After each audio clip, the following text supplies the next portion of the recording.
Assalamualaikum warahmatullahi wabarakatuh. Perkenalkan, nama saya Alif Sofia Sofuro dengan NIM 240607110078. Nah, di video ini saya akan menjelaskan tentang kodifikasi Al-Quran, hadis, dan kaitannya dengan ilmu perpustakaan dan sains informasi. Kodifikasi Al-Quran merupakan proses pengumpulan, penyusunan, dan pembukuan informasi agar tetap terjaga keasliannya. Dalam Islam, kodifikasi ini dilakukan untuk menjaga keaslian ajaran yang disampaikan oleh Rasulullah SAW. Nah, pada masa Nabi Muhammad, Al-Quran ini belum dibukukan kayak satu mushaf seperti sekarang. Tetapi Al-Quran dulu itu dijaga melalui hafalan para sahabat. Setelah Rasulullah SAW wafat, banyak penghafal Al-Quran yang gugur dalam perang Yamamah. Nah, peristiwa ini menimbulkan kekhawatiran hilangnya sebagian ayat Al-Quran. Oleh karena itu, di atas usulan Umar bin Khattab, Khalifah Abu Bakar memerintahkan Zaid bin Sabit untuk mengumpulkan Al-Quran dalam satu mushaf.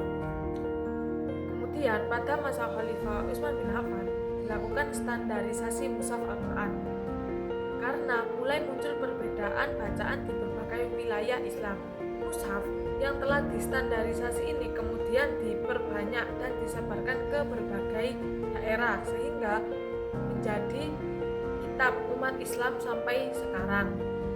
Dari sisi keislaman, proses ini menunjukkan betapa besarnya perhatian para sahabat Nabi dengan menjaga wahyu Allah. Mereka tidak hanya menghafal Al-Quran, tetapi mereka juga memastikan setiap ayat Al-Quran itu ditulis, diperiksa, dan disusun dengan benar. Hal ini mengajarkan kepada kita pentingnya menjaga ilmu dan menyampaikan informasi dengan benar. Selain Al-Quran, hadis juga mengalami proses kodifikasi. Mulanya hadis itu disampaikan secara lisan oleh Nabi kepada para sahabat. Terus seiring berkembangnya agama Islam ini, hadis itu mulai dikumpulkan, dibukukan, dan diseleksi oleh para ulama agar terhindar dari kesalahan atau hadis palsu. Nah, tokoh-tokoh hadis itu seperti Imam Bukhari, Imam Muslim, Imam Abu Dawud, Imam At-Tirmizi, Imam Nasai, Imam Ibnu Majah, dan Imam Ahmad bin Hambal.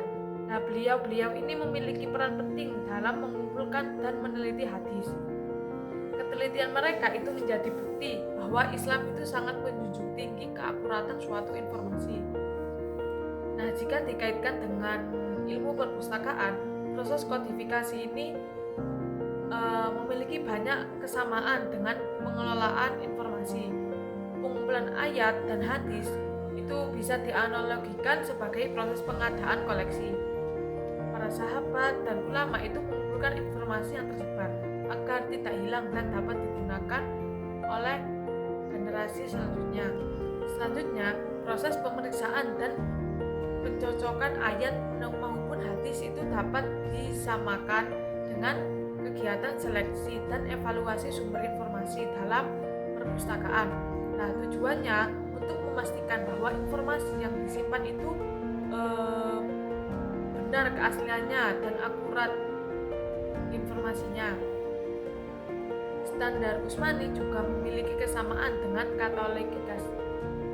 standarisasi mushaf Utsmani itu juga memiliki kesamaan dengan kegiatan katalogisasi dan standarisasi data dalam perpustakaan.